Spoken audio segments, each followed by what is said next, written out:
que para mí, y supongo que para todos ustedes también, es extraordinario. Quiero hablar de la vida y las obras del apóstol Pablo. Un hombre que nació en el año 5 después de Cristo, murió en el año 64 al 68, nadie sabe bien. Pero ¿saben una cosa?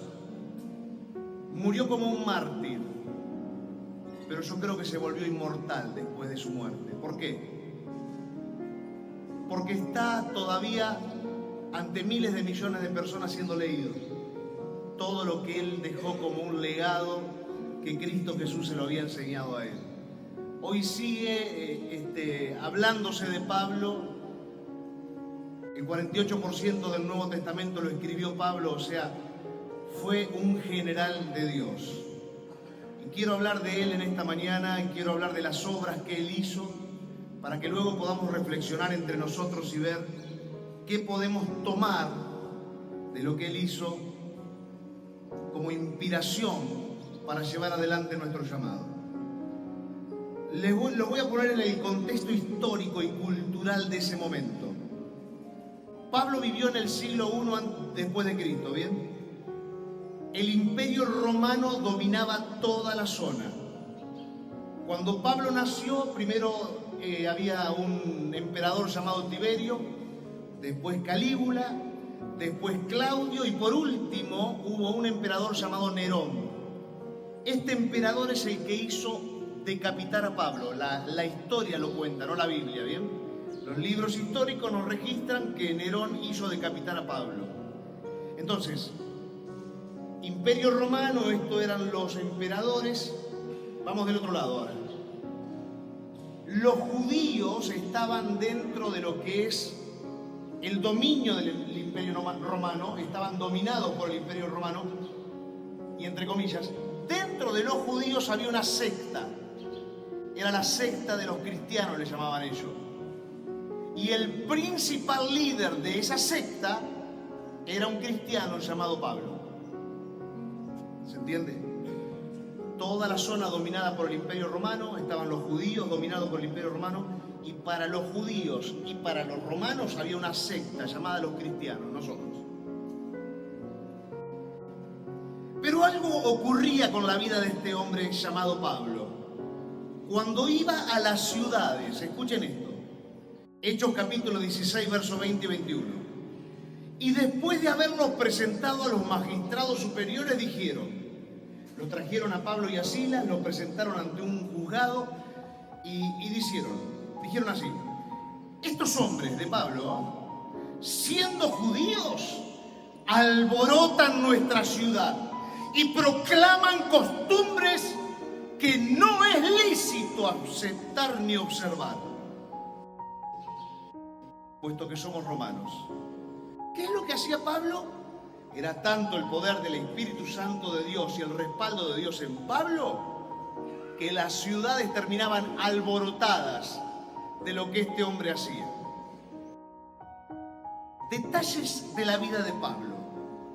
Se estima, bien, se los dije al principio, lo voy a repetir, que Pablo nació alrededor del año 5 después de Cristo en Tarso, o sea, en Cilicia, lo que hoy es Turquía.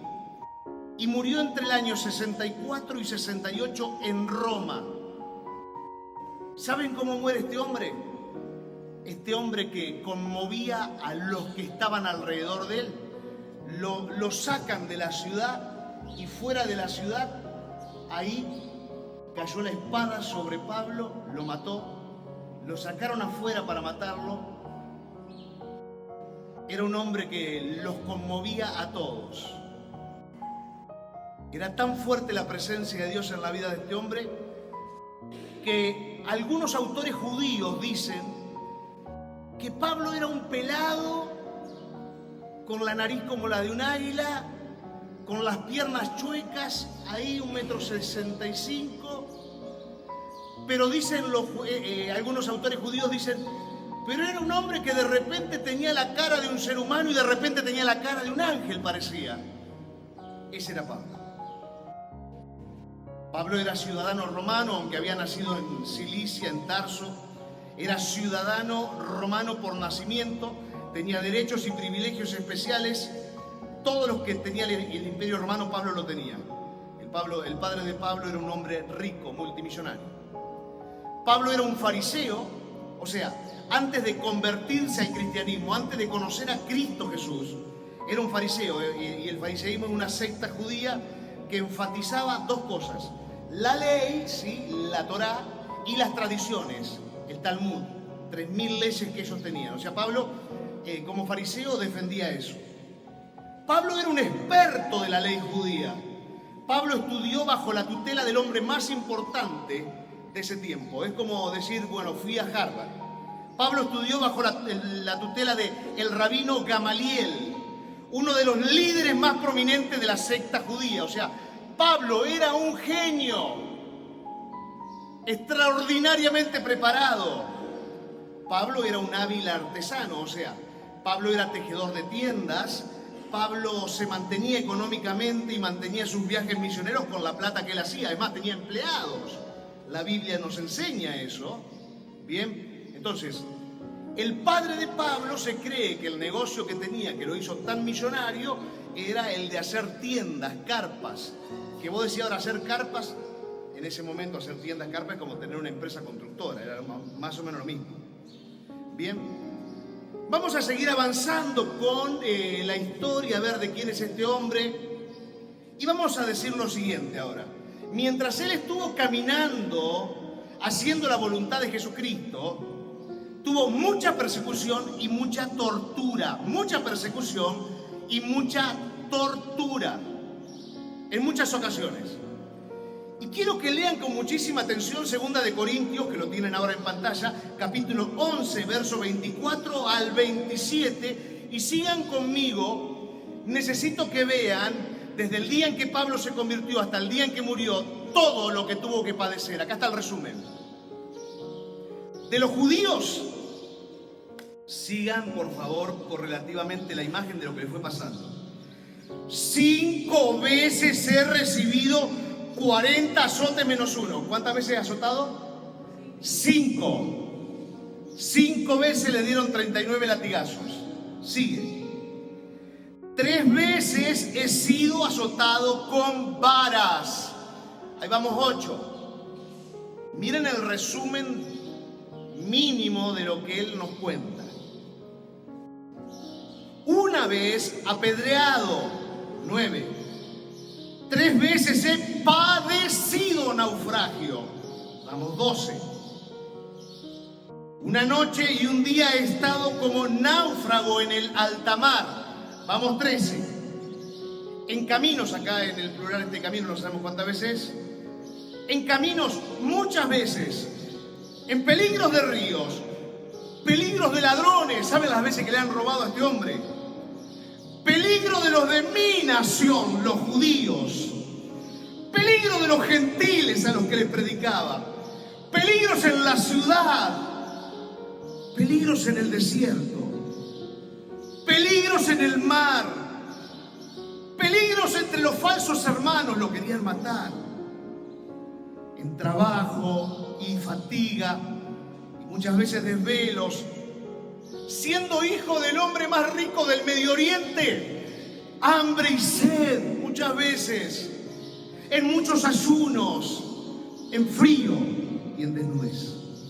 Este es un resumen para que ustedes entiendan lo mínimo que podemos ver reflejado en estos 3 versículos de lo que padeció el apóstol Pablo por seguir a Jesús. Pablo tenía una visión de Jesús.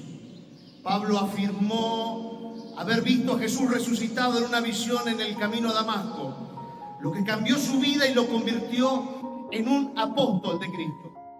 Presten atención. 12 apóstoles había elegido Jesús.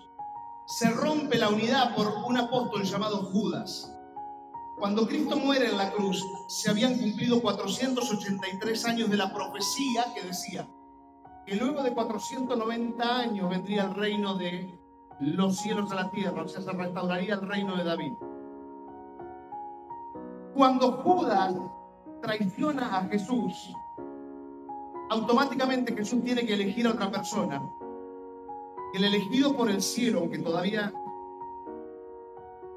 no estaba con ellos, era Pablo. Más adelante.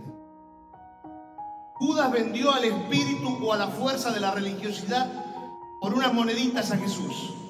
La fuerza de la religiosidad de la mano de Satanás mata a Jesús, o mejor dicho, vamos a hablar bien, Jesús se deja matar por esa fuerza.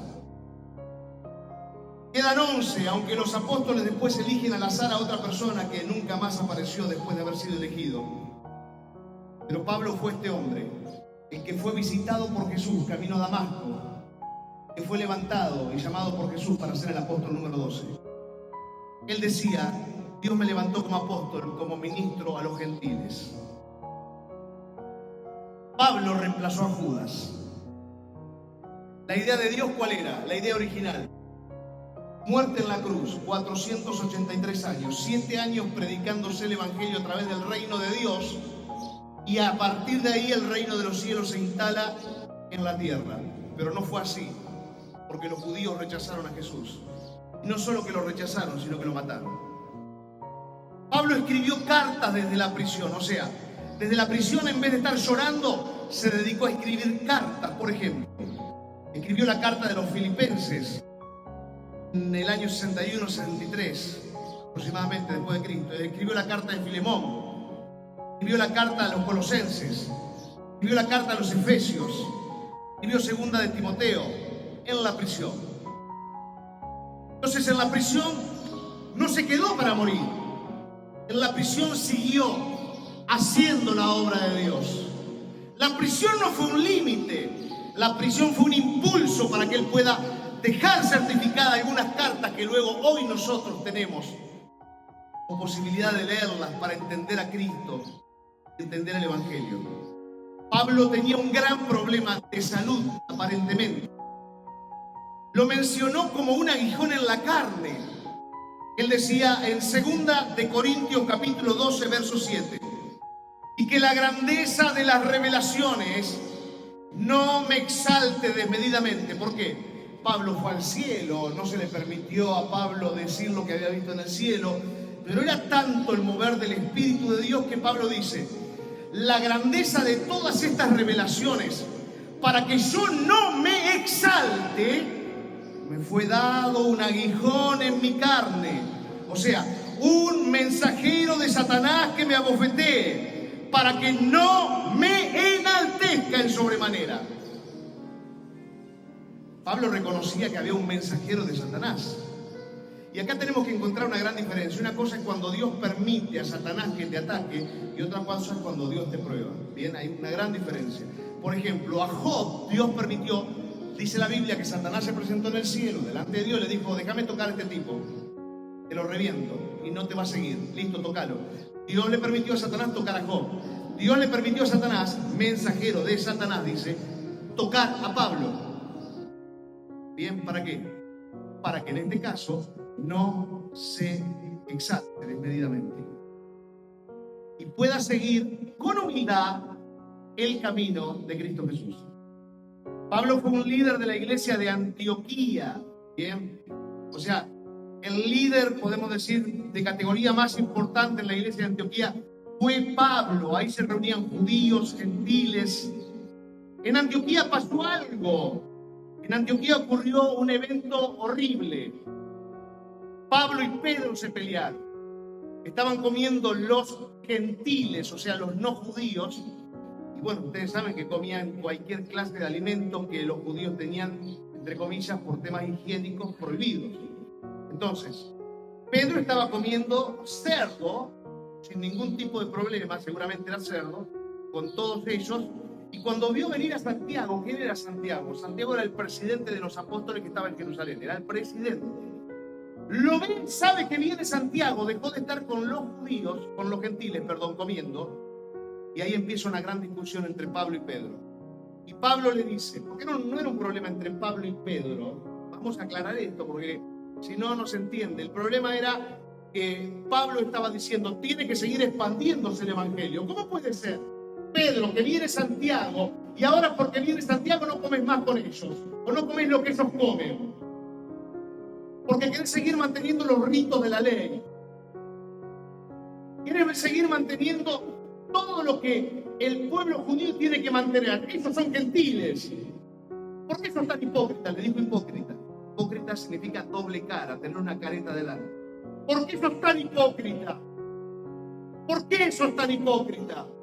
No era un pleito entre Pedro y Pablo, quiero que entiendan, era un pleito entre que Pablo quería que el evangelio se siga expandiendo y que no podían meter leyes a la gente que no sabía nada sobre lo que es el pueblo hebreo.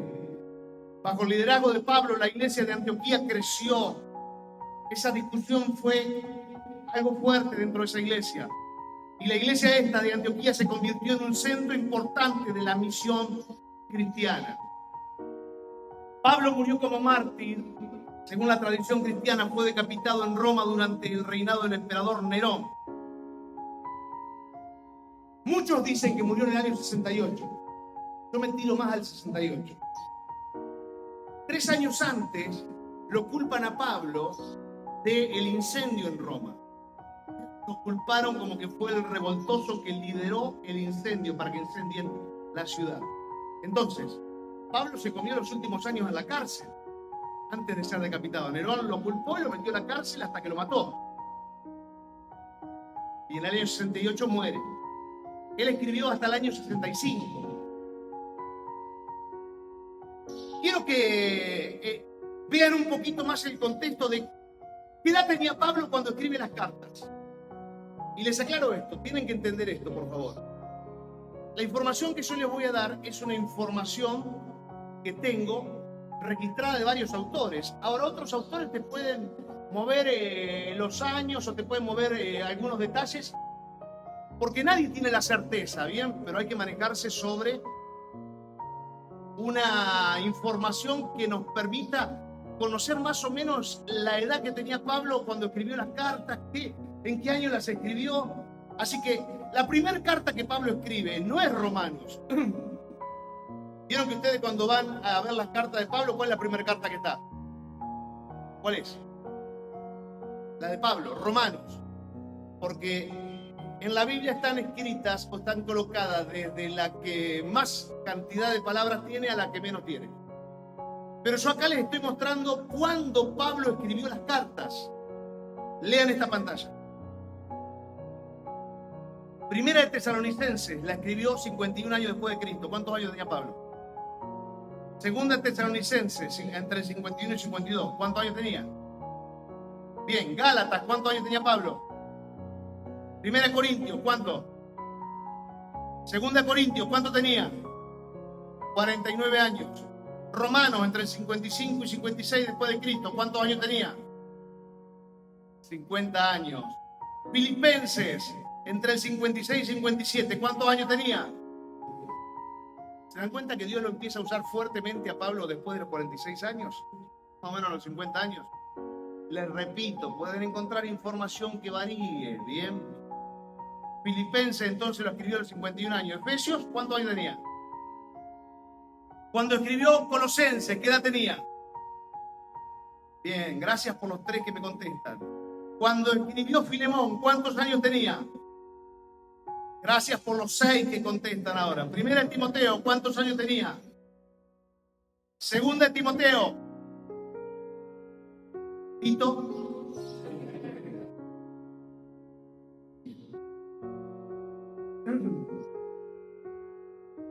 ¿Cuáles eran los objetivos de las cartas de Pablo? Primera de Tesalonicenses, cuando le escribe, los exhorta a los creyentes a que perseveren en la fe y que se preparen para la segunda venida de Jesús, porque Cristo iba a venir a buscar la iglesia.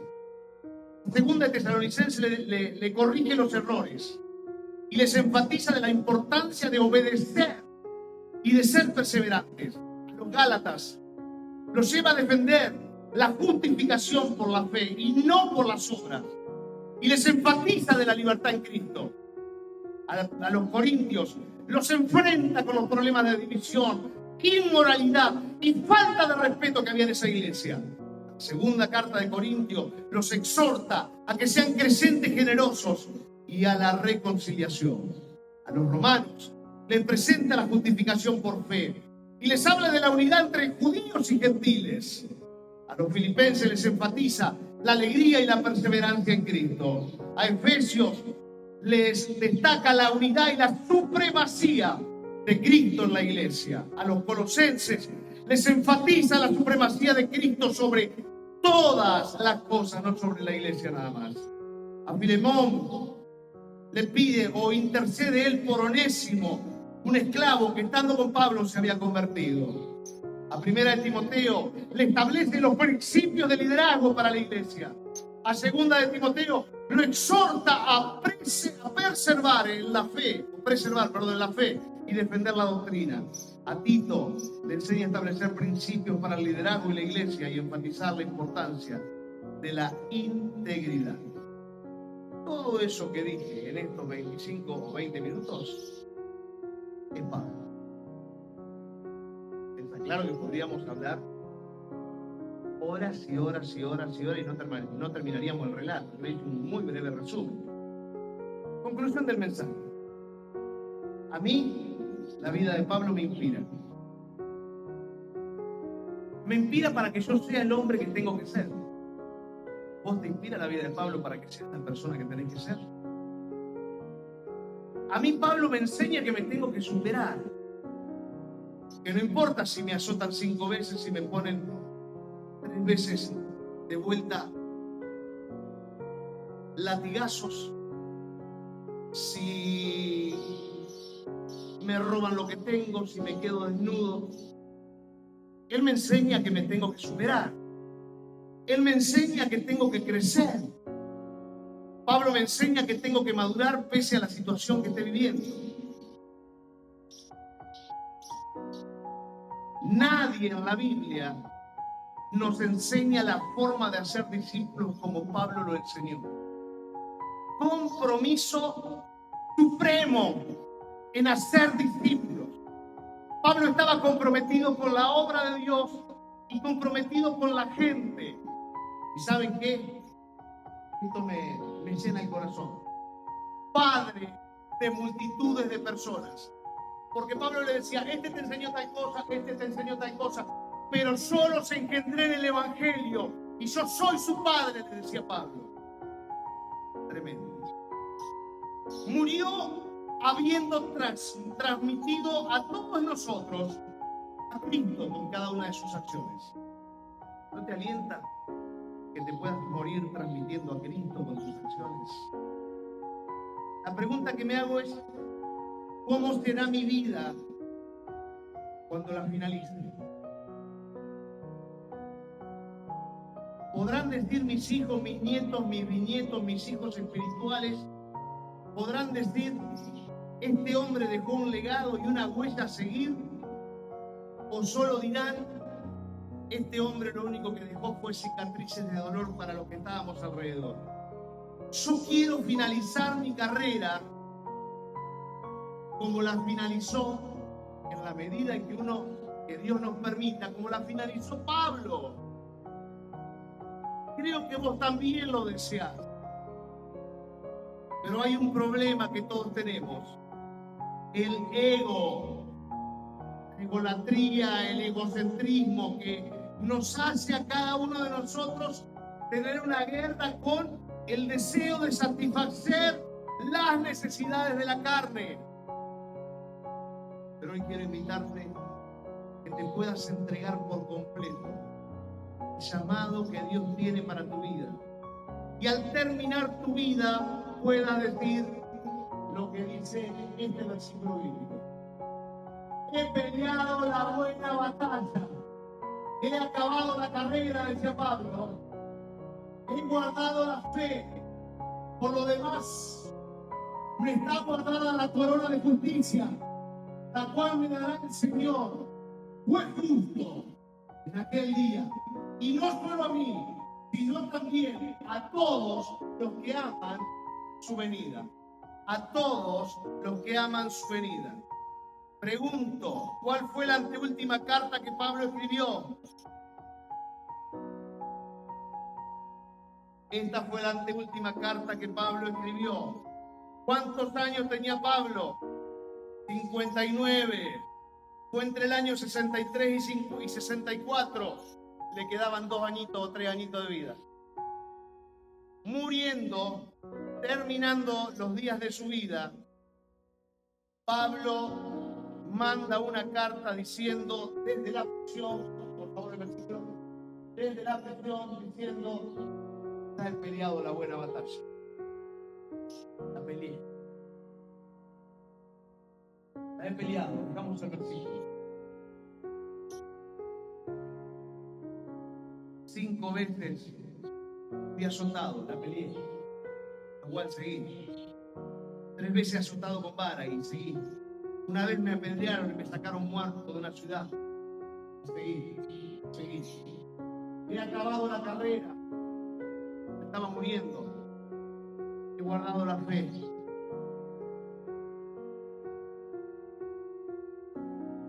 Me quisieron matar los de mi nación. Me quisieron matar los gentiles. Me robaron los ladrones. En el mar tuve problemas, me quisieron matar. Los falsos hermanos me quisieron matar.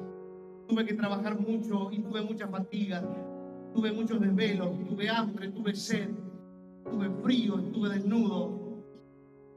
Estoy guardado la fe. Estoy por encontrar con mi Señor. Y lo único que ahora me queda es poder encontrarme con mi Señor en el tribunal de Cristo, recibir la corona de justicia que me ha sido guardada para mí, la cual me dará mi Señor es Jesús, el juez justo, y no solo a mí, sino a todos los que estamos aquí. No sé cómo querés terminar tu vida. Yo creo que este hombre nos deja el máximo de los máximos.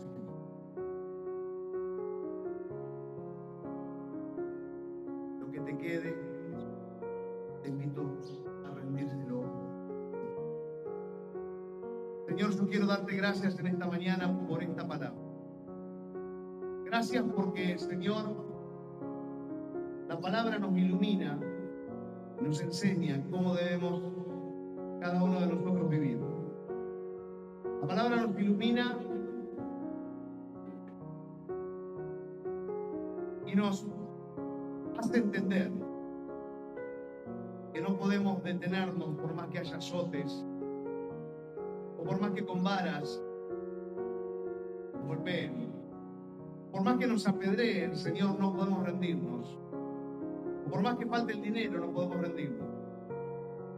Por más que haya desnudez, hambre, fatiga, desvelo, no poder dormir, no podemos frenar. Oro por una generación, Señor, en este lugar, de hombres y mujeres que terminen los días de su vida siendo grandes siervos y siervas.